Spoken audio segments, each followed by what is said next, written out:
So let me explain the importance of trading psychology with a live example. So most of you know about this game Jenga. So consider this complete pillar where this whole pillar is made up of three different segments. So the first segment is considered to be a trading strategy, which most of us give importance to. And the second pillar is considered to be now money management. And the third one considered to be trading psychology. So these three important pillars is actually the foundation of any successful traders.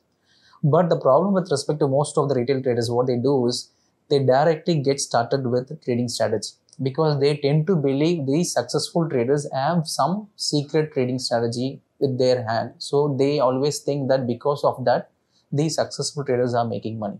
So if I could learn this secret trading strategy, even I can also be successful. So this is what most people tend to think. With respect to these three pillars, trading strategy is at the top and money management is in between and trading psychology is at the bottom. So let's consider if I could remove any of these pillars at the top, which is nothing but the trading strategy. It is nothing but you change a trading strategy, you jump from one strategy to the other strategy, still the overall pillar doesn't collapse so easily. So trading strategy is important, but even if you remove certain part of it, or if you change one strategy to the other strategy, still the building remain intact. And again, if I change any money management rules here in between, so which is nothing but risking 2% or risking 3% or risking 1%. So any kind of money management rules that you can play around with, still the whole building will be still intact. But the foundation, which is nothing but the trading psychology, which is the actual basement for any successful traders. If I make any changes with that, the whole building collapses. So whatever be it a trading strategy or money management, if you don't have a strong foundation with respect to trading psychology, it's gonna totally impact your overall trading career. So let me explain the importance of trading psychology with an article which I read over a LinkedIn platform. Before we move ahead, I'd like to share something with you. It is a known fact that 95% of traders fail in the markets.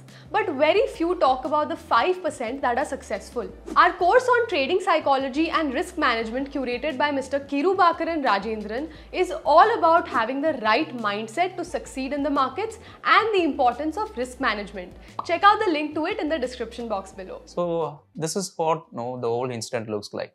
There was a flight, Airbus 380, which is one of the largest flight. It was flying across an Atlantic Ocean at a 35,000 altitude and with a speed of more than 800 kilometers per hour. Suddenly there were two different jet flight which came near this flight. So there was a pilot who was in this Airbus 380 and there was a pilot who was inside this fighter jet. So what happened is this pilot who was inside this fighter jet, he radioed the Airbus pilot and he was saying, "Hey guy, you want to see something which I wanted to show it to you."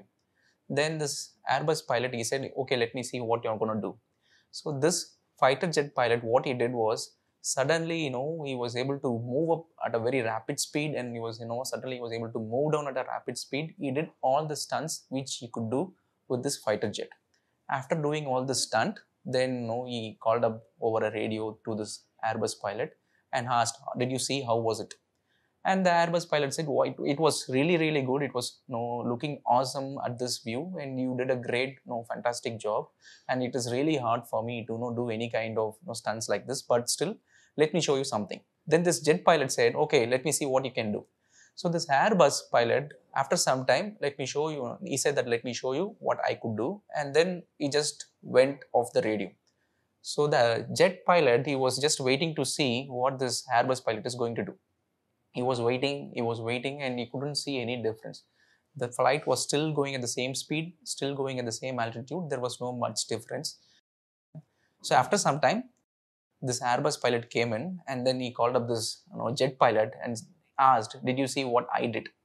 Then the jet pilot said, "No, I did not see any difference. It was going the same speed. It was going the same altitude. There is no much difference. What did you do?"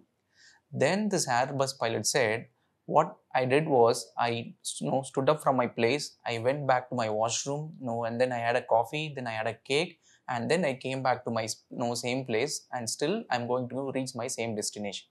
But I'm sure this you won't be able to do it." So this is the major difference between a successful trader and an unsuccessful trader, or a successful trader and a beginner trader. Because most people take so much of stress with respect to trading. So they are worried about where to enter. if the stock goes against them, they are too much worried about it. So they are always in a stressed condition. But people who are very successful, they have this trading psychology, they have the right mindset. So they know that they are going to reach the destination eventually. So they don't take all this stress. They have clear-cut rules. They just follow it. No matter what happens to the market, they just stick to their rules. That helps them to become a successful trader. So this is what a trading psychology could do to you.